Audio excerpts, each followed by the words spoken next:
Shalom, salam hikmat tetap jadi berkat. Bagaimana kabar teman-teman muda semuanya dan semua saudara-saudara yang menyaksikan video ini? Dalam kesempatan kali ini saya akan membahas sebuah video dari seorang mualaf yang sudah meninggalkan iman Kristennya, namun coba untuk berbicara mengenai Kristen tapi salah. Oleh karena itu yang saya persoalkan di sini bukan tentang agamanya yang sekarang, tetapi pendapatnya yang salah. Maka saya sebagai Kristen wajib untuk meluruskannya, bahwa dari awal memang orang ini sudah salah didik atau punya latar belakang yang salah dalam kekristenan. Maka kepentingan saya di sini bukan untuk menjelek-jelekan, tapi kepentingan saya adalah meluruskan sebagaimana Kristen itu sesungguhnya. Maka saya akan membahas ini secara hati-hati sekali, karena sekali lagi persoalan ini bukan persoalan agama, tetapi pendapat yang salah dan tidak bertanggung jawab yang diberikan kepada agama lain. Mari kita saksikan videonya. Dulu saya beragama Kristen dan nama Kristen saya adalah Indra Siregar. Jadi saya itu dilahirkan dari keluarga Kristen HKBP Huria Kristen Batak Protestan. Jadi agama orang tua saya ini ketika saya telusuri agama Kristen yang mencampur adat suku Batak. Namanya adalah Andreas Siregar. Dia dari kecil baru menyelidiki katanya bahwa agamanya itu atau kekristenan gereja HKBP itu adalah gereja yang mencampur. Sebenarnya bukan mencampur, tapi latar belakangnya sejarahnya memang dimulai dari suku Batak. Jadi bukan dicampur. Justru dia bertumbuh, gereja itu bertumbuh dalam konteks budaya Batak, tidak dicampurkan di dalamnya. Itu bahasa yang harus hati-hati pakai bahasa itu. Terus kemudian latar belakangnya dia adalah gereja di HKBP, terus kemudian keluarganya mengirim dia di Advent. Jadi gereja HKBP dan Advent ini sangat berbeda sekali, baik dari sisi penekanan maupun sisi sejarahnya itu berbeda sekali. Nah, jadi agak lucu ya ketika dia gereja di HKBP tapi dikirim ke gereja Advent. Ini sinodenya lain, bentuk teologianya juga lain. Tapi memang satu dalam tubuh Kristus, hanya saja bentuk gereja ini berbeda. Dan kemudian dikatakan bahwa gereja Advent sama sekali melarang jemaatnya, khususnya gereja Advent itu melarang jemaatnya sedikit pun untuk tidak merokok. Nah, saya takut ungkapan ini menyiratkan bahwa gereja di luar Advent berarti memperbolehkan atau bahkan menganjurkan jemaatnya boleh merokok. Ini pun hal yang salah. Jadi memang kalau berbicara mengenai rokok, saya percaya kedokteran saja melarang, apalagi firman Tuhan yang merusak tubuh.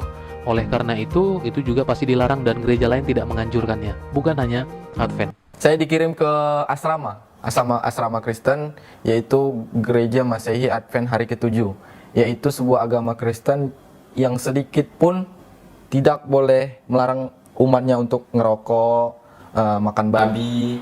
Intinya yang berkuku belah di darat itu tidak boleh dimakan, dan yang di dalam air itu tidak boleh, yang tidak bersisik itu tidak boleh dimakan.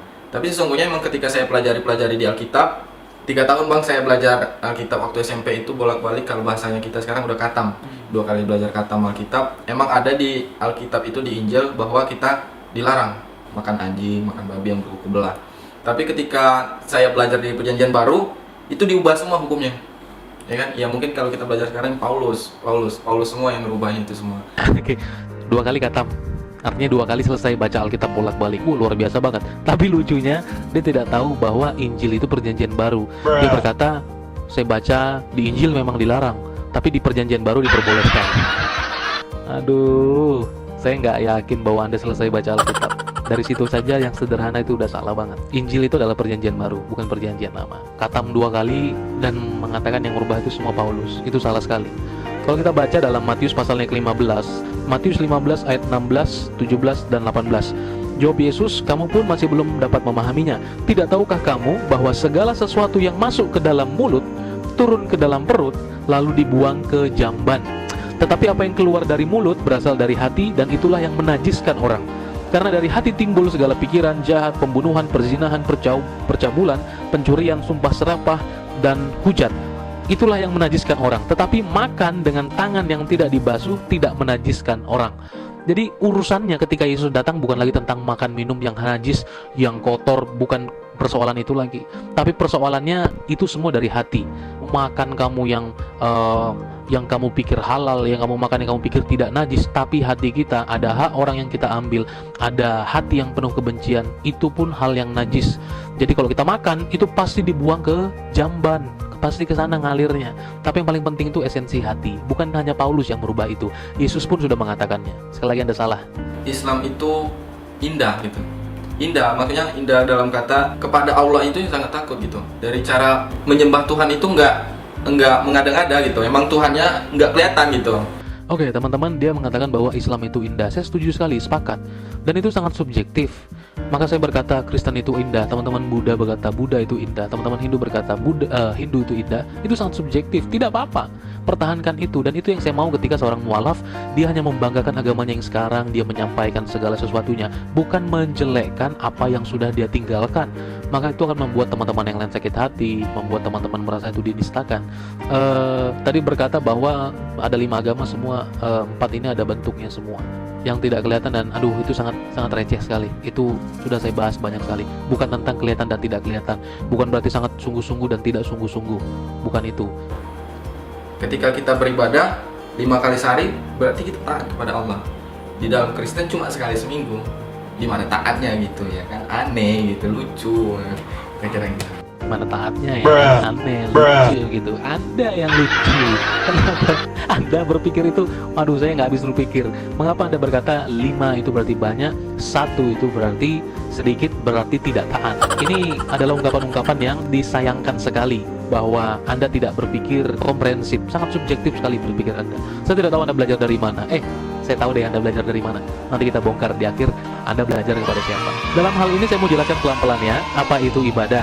Kita ambil saja mungkin pengertian dari Islam sendiri. Dalam Islam, sholat itu adalah ibadah. Zakat itu, berbuat baik itu juga adalah bagian dari perbuatan-perbuatan ibadah. Tindakan lain yang sesuai dengan diwajibkan Tuhan untuk ditunaikan. Kalau dalam Kamus Besar Bahasa Indonesia itu berkata bahwa perbuatan baik untuk menyatakan bakti kepada Allah didasari ketaatan untuk mengerjakan segala perintahnya. Itu adalah ibadah. Jadi kesimpulannya adalah ibadah itu bukan saja sholat 5 waktu, tapi ibadah itu juga menolong, ya kan, hidup bersih, hidup baik. Itu bagian dari sebuah kita beribadah. Ya itu subjektif sekali, ya subjektif. Ya Anda berkata ibadah kami itu begitu, ya terserah. Tapi kita punya pengertian yang berbeda. Maka 5 itu belum tentu Anda bisa berkata taat kepada Tuhan. Terus kemudian dari sisi kekristenan, kalau tadi dari sisi Islam itu juga bahwa ibadah itu bukan hanya sholat 5 waktu. Ada banyak hal yang bisa menjadi ibadah dalam hidup ini. Sehingga bergereja Anda bilang 1 kali cuman, berarti tidak taat. Di mana taatnya? Kan lucu ya kan? Anda yang lucu. Bahwa dalam kekristenan bergereja dengan beribadah itu adalah hal yang berbeda. Anda harus paham itu, bahwa pada saat kita berhari Minggu sudah pasti kita bergereja. Artinya bergereja di hari Minggu itu adalah di mana semua anak-anak Tuhan, orang-orang percaya berhimpun di gereja hari Minggu untuk beribadah dalam jumlah yang banyak. Tetapi kalau kita berbicara bergereja itu bukan saja hari Minggu. Kalau kita mau ikuti di gereja-gereja tertentu, ada kaum muda, ada kaum pria, ada kaum ibu, ada kaum anak, ada kaum apalagi, kaum profesional mungkin ada, dan kemudian juga ada lansia, lanjut usia. Itu juga adalah biasanya dilaksanakan juga di gereja, dan itu di luar dari hari Minggu, dan di dalamnya juga berkegiatan ibadah. Nah, makanya saya yakin waktu Anda kecil nggak pernah sekolah Minggu nih juga. Waktu hari pagi-pagi bersama orang tua juga mungkin nggak pernah renungan, hanya taunya hari Minggu saja. Nah, ini mungkin salah didik nih yang begini-begini. Anda lucu Anda. Kira-kira gitu ya. Nah, teman-teman, kemudian itu bergereja itu hari Minggu dan berkegiatan ibadah. Tapi ibadah itu sendiri bukan hari Minggu saja. Jadi ibadah itu sendiri bukan hanya dilakukan di gereja, tetapi dimanapun, kapanpun bisa dilakukan. Nah, maka tadi kita berkata bahwa melakukan kehendak Tuhan, kita berdoa, kita baca Alkitab, memuji Tuhan, itu semua adalah bisa dilakukan di mana saja, tidak di gereja. Firman Tuhan bilang begini, Kolose 3:23, apapun juga yang kau perbuat, perbuatlah dengan segenap hati kita. Perbuatlah dengan segenap hatimu seperti untuk Tuhan dan bukan untuk manusia. Jadi dalam segala kegiatan kita bisa bikin ibadah. Dalam segala pekerjaan kita bisa menjadikan itu ibadah. Kita bekerja dengan maksimal, kita jujur, kita takut akan Tuhan, tidak bohong, tidak mencuri. Itu adalah bentuk ketaatan kita dan ibadah kita kepada Allah, bahwa kita sungguh-sungguh ada dan kita mau memancarkan bahwa Tuhan ada dalam diri kita dengan pekerjaan kita yang maksimal. Itu adalah ibadah. Nyanyi tidak harus di gereja, berdoa tidak harus di gereja, dan juga kita baca Alkitab tidak harus di gereja. Itu bisa di mana saja, ibadah bisa di mana saja, dalam bentuk liturgi. Tapi dalam bentuk perbuatan baik pun itu juga ibadah. Nah, oleh karena itu, kalau sesuai dengan tadi rumusan Kamus Besar Bahasa Indonesia, maka kekristenan juga percaya bahwa ibadah itu bukan hanya hari Minggu, tapi bergereja, seluruh tubuh Kristus berhimpun pada waktu itu saja untuk beribadah bersama-sama. Bukan ibadahnya berarti hari Minggu saja dibanding dengan yang 5, maka lebih taat yang ini. Lucu Anda. Jadi teman-teman, kesimpulannya adalah dalam kekristenan, hari Minggu sudah pasti ibadah, tapi ibadah belum tentu hari Minggu saja. Jadi tidak semua orang-orang Kristen itu kegiatan ibadahnya hari Minggu. Kategorialnya banyak sekali. Dan kita juga di rumah pagi-pagi, firman Tuhan bilang dalam Mazmur, kita harus merenungkan Taurat itu siang dan malam. Itu pun ibadah, melakukan kehendak Tuhan, cari suara Tuhan, cari kehendak Tuhan. Dimulai di pagi hari sampai menutup hari. Ini pasti salah didik ini Anda. Makanya Anda berkata bahwa hanya hari Minggu, di mana taatnya Anda lucu, Anda sekeluarga yang lucu, karena Anda mungkin tidak mendidik Anda bagaimana menjadi seorang Kristen yang baik, tidak sesuai dengan kebenaran firman Tuhan. Makanya jadinya seperti ini. Itu yang sangat saya sesalkan. Tapi kenapa Anda bisa berpendapat seperti itu? Siapa yang ngajarin Anda? Nanti di akhir video ini akan tahu siapa orangnya. Terima kasih guys sudah menonton video ini. Jangan lupa dukung dan support terus channel ini agar channel ini berkembang dengan cara like, comment, dan subscribe video ini bagi kamu yang belum subscribe. Bagi kamu yang sudah subscribe, silahkan share video ini agar menjadi berkat bagi banyak orang. Tetap berhikmat dan tetap jadi berkat. See you. Kalau di Kristen itu tujuannya cuma masuk surga. Kalau di Kristen nggak ada namanya zakat, nggak ada namanya kasih anak yatim piatu gitu, nggak ada bang. Cuma hidup pribadi dan ya kerja lah ibaratkan. Kerja hidup semaumu, sukses semaumu, bawa nama keluargamu besar-besar, udah itu katanya udah masuk surga lah kau katanya.